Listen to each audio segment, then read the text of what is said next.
સુરતમાં ઉત્તરાયણ પર્વની ઉજવણીને લઈ પતંગના કાતિલ દોરાથી ઘાયલ થતા પક્ષીઓ માટે કરુણા સંસ્થા દ્વારા 10 ટીમો સ્ટેન્ડ બાય રખાઈ છે।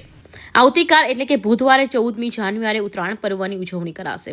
પતંગ રસિકો વહેલી સવારથી ધાબા ઉપર પતંગ ચગાવશે, પરંતુ પતંગ ચગાવતી વખતે ઘાતક દોરીની હજારો પશુ પક્ષીઓ કપાઈ જતા હોય છે। આવા ઇજાગ્રસ્ત પશુ પક્ષીઓ માટે શહેરની જીવદયા સંસ્થાઓ દ્વારા સારવાર કરવામાં આવે છે। તો સુરતની જૂની અને જાણીતી કરુણા અભિયાન દ્વારા ઇજાગ્રસ્ત પશુ પક્ષીઓ માટે પૂર્વ તૈયારીઓ પૂર્ણ કરી દેવામાં આવી છે અને 10 જેટલી ડોક્ટરની ટીમ સ્ટેન્ડ બાય રાખવામાં આવી છે।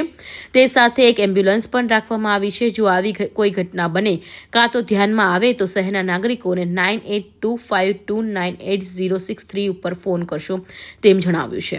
પ્રણામ। કરુણા ચંદ્ર અશોક સોમ સંસ્થા સુરત, ધર્મેન્દ્ર પી સંઘવી।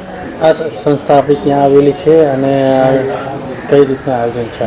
ચોક બજાર કસ્તુરબા ગાર્ડન, કસ્તુરબા ઉદ્યાન ગાર્ડન જે કહેવાતું હતું, જે સરકારની જગ્યા હતી, જે સરકારની મહેરબાનીથી જ એનું અહીંયા આપણને 13 વર્ષથી ઉપયોગમાં આપ્યું છે।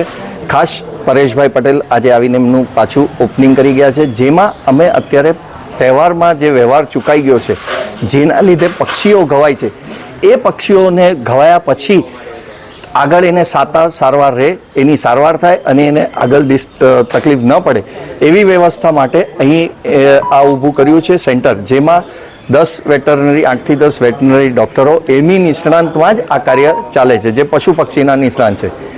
એમાં અમે વ્યવસ્થા એવી રીતે છે, કોઈ બી બર્ડ્સ આવે પહેલાં એનો કેસ પેપર, એને ટેગિંગ થાય, એ ટેગિંગ થયા પછી એના બોડી વેટ પ્રમાણે એની ટ્રીટમેન્ટ થાય, એ ડૉક્ટરો જ કરે।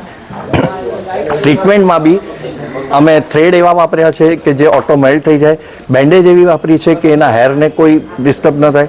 હજી એમાં ડૉક્ટરોની સલાહના લીધે અમે એક એનેસ્થેસિયા મશીન લાવ્યા છીએ, જે મશીનથી આપણે બી ડોઝ ક્યારેક પ્લસ માઇનસ થઈ જાય તો ક્યારેક ડિસ્ટર્બ થતું, નુકસાની થતી હતી, તો આ બર્ડ્સ તો બોલી જ નથી શકતું, એટલે એને ઓબ્ઝર્વ કરવું એ આ થેન્ક્સ ટુ ડૉક્ટરો અમારા, જેઓની સલાહ સૂચનથી અમે આ વખતે અહીં આપણું એનેસ્થેસિયા મશીન લાવવામાં બી સફળ રહ્યા છે।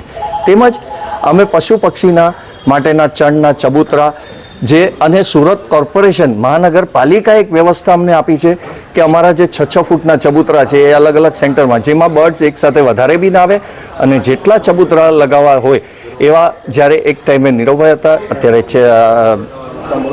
આપણા પરેશભાઈ છે, જેમની લીધે જ આ સક્સેસફુલ થયા છે।